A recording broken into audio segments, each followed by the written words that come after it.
Welcome to Stories for Wonderful Children, the podcast where I share the recordings of the bedtime stories I've improvised for my children over the years.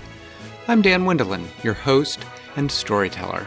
For almost 20 years, I made up a new story for my children every night at bedtime. Many of those stories were recorded, and now I'd like to share the very best of those with you. I hope you enjoy these stories for wonderful children.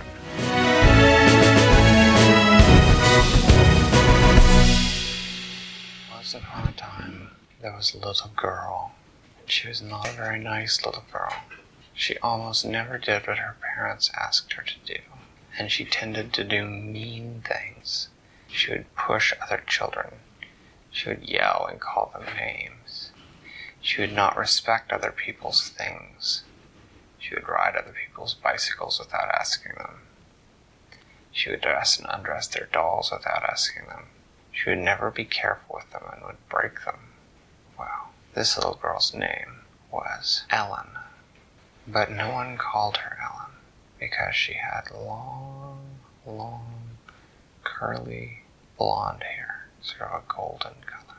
And so everyone called her nickname, which was Goldilocks. One day, Goldilocks was exploring the woods near her house when she was walking through the woods, and she saw this quaint little hut. It was a small, cozy little cottage. Goldilocks immediately walked over and began looking around. She could see lots of big paw prints around the house, so she knew it must be some sort of large animal that owned the house. And she looked in the window and she saw that there was breakfast on the table. And so she went and she knocked on the door of the cottage. Knock, knock, knock. Hello, I want some food. I want some of your food. Knock, knock, knock. But no one answered. And so she tried the door, and it was locked. And so then she went around to the window, and she pushed up, and the window was open. And so she opened it, and she climbed up and over the sill and into the house. And as she was climbing in, she knocked a couple candles off the windowsill. Fortunately, they were not lit. And she stepped on one of them as she climbed down and broke it. And then she went right over to the breakfast at the table. I think I see where this is going. And there were 3 bowls of different sizes. In the bowls was a delicious smelling cereal. It smelled sort of like warm maple syrup and cinnamon and oats and cream. And she went straight to the biggest bowl because she felt really hungry. She took a big spoonful and she gulped it in her mouth and went, and she spat it out all over the table, made a big mess, got some on the floor. She even spat so hard that some of the oats hit the wall and stuck. And she went, hot on my tongue. And she picked up a big glass of milk and she drank it down really quickly. And she thought, oh, well, if the big bowl was so hot, maybe the little bowl will be cool enough. And she picked up the little bowl and she took a big spoonful. Now you'd think that if you had burned your tongue, you would have been careful. But she was not careful because not only was she not that nice, she was also not that smart. She picked up a big spoonful and she stuck it in her mouth. And immediately she went, and she spat it out, and more oats hit the wall and stuck, and they were all over the table, and they were on the floor, and she went, yuck, that is nasty, it is cold.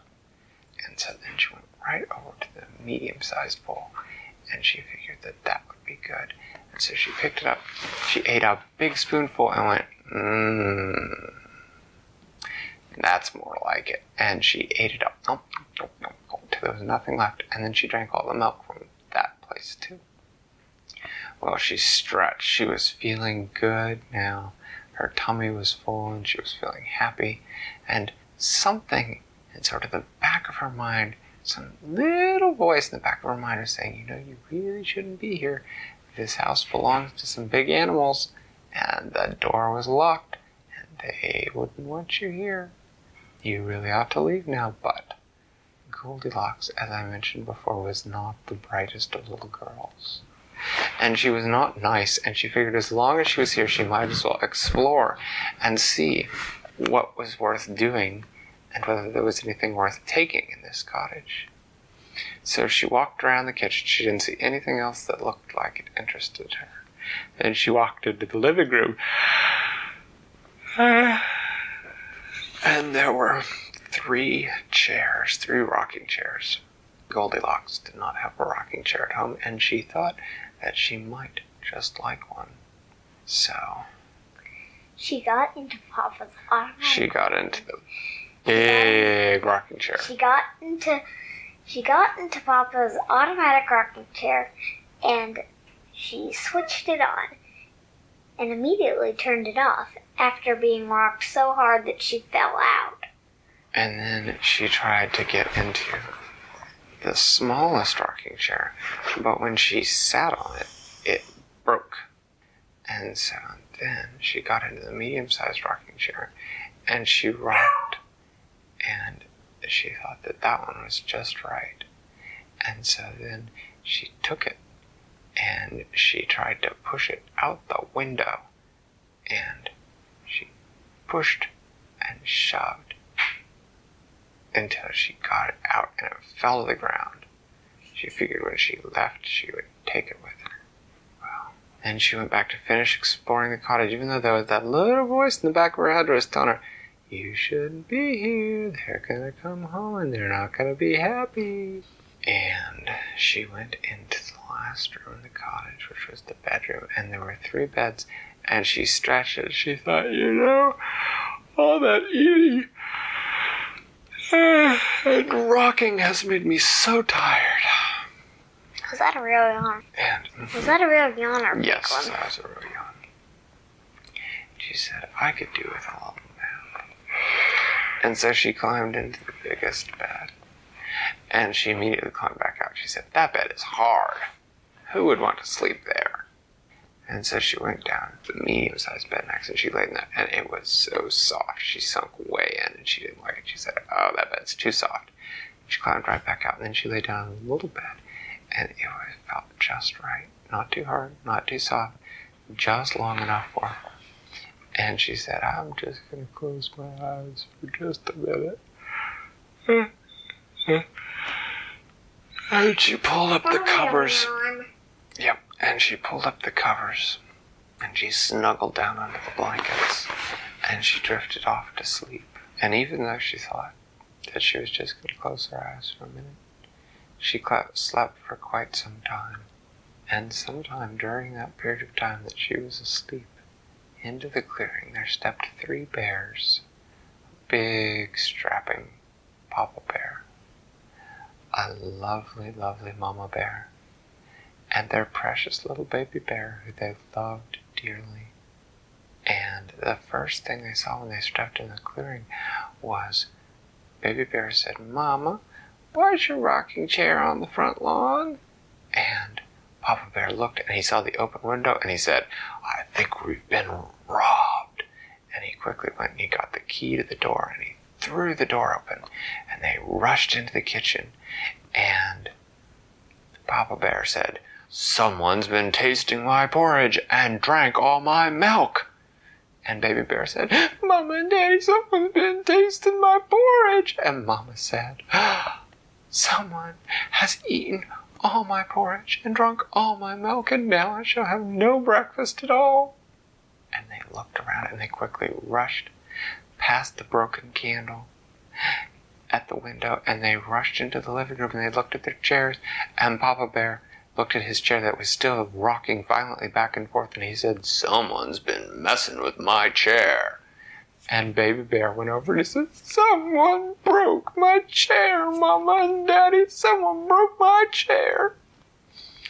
And Mama said, "And my chair's sitting in the front yard."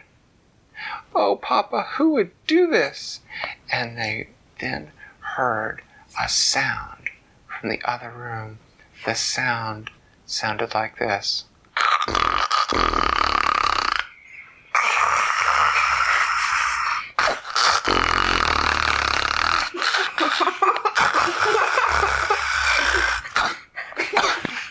And Baby Bear said, Daddy, I'm scared. What's that noise? It sounds like a dragon.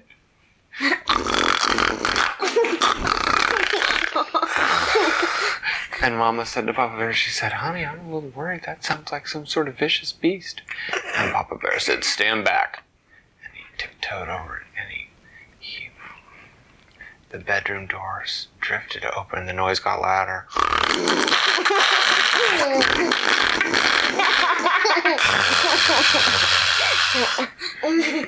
And Papa Bear sneaked into the room with the Mama Bear and the Baby Bear right behind him. And he threw the covers back in his bed and he said, somebody's been sleeping in my bed. And then Mama Bear got her nerve up and she threw the covers back in her bed. She said, someone's been sleeping in my bed. And then Baby Bear said, Mama, Daddy, Mama, Daddy, Mama, Daddy, Mama, Daddy, look, Mama, Daddy. Mama, Daddy, Mama, Daddy. Someone's been sleeping in my bed and making a terrible noise and it's still there. And just then, Goldilocks went, no, I don't want to get up yet, Mom. No, go away. And then she opened one eye just a little bit to see where she was, because she had this strange little voice back in the back of her head going, I told you so. And when she peeked one eye open, all she saw was a big bare nose.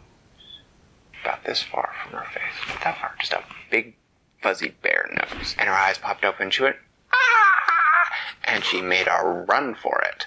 And she was running as fast as she could, but her feet weren't touching the ground because Papa Bear had her by the scruff of her neck. And he said, young lady, you have some explaining to do. And Goldilocks said, let me go, you big mean bear. And she tried to kick him, and she just held her out at arm's length by the scruff of her neck, and he said, I'm taking you into town. And he did. He marched her out of that door, and he marched her all the way into town, and he did not take her back home. He took her to the police, and he said, this little girl broke into our house, and she broke our furniture, and she ate our food, and I want to file charges against her. And he dropped her right on the police desk, and the police put her in a prison cell. And she had to wait until her mom and dad got home from work that night before she could call them and they could come get her. And she did a lot of thinking while she was in that prison cell. And from then on, she was a much quieter, much nicer, much more respectful little girl, because she had learned an important lesson, which is that the things that you do have consequences, even when you do them to bears. And that's the end of the story. Thanks for listening to Stories for Wonderful Children. I created today's story, but heckling and clever commentary were supplied by my children. The theme music was created by Brandon Thompson, and the logo was designed by Silas Wendelin. If you know someone who might enjoy the stories, please tell them about the show. Our website is storiesforwonderfulchildren.com, and preview snippets are posted to most social media. I'm Dan Wendelin, reminding you to tell someone you love a story.